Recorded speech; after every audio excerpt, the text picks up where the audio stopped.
आपल्या सगळ्यांना माहित आहे की आजकाल हवामानाचा काही भरोसा नाही. दिवसेंदिवस हवामानातील जे बदल आहे आपण स्पष्टतेनं बघतोय.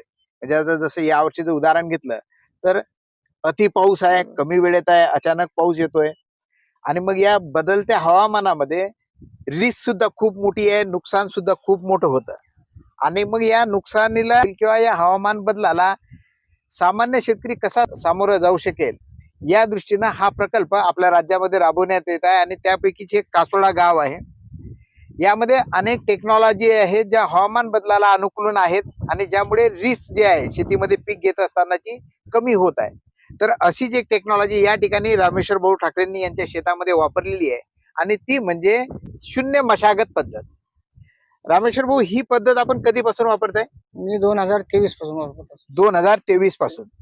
आता ही पद्धत म्हणजे नेमकी काय आपण त्याच्याकडून समजून घेऊ आणि कसा त्यामुळे खर्च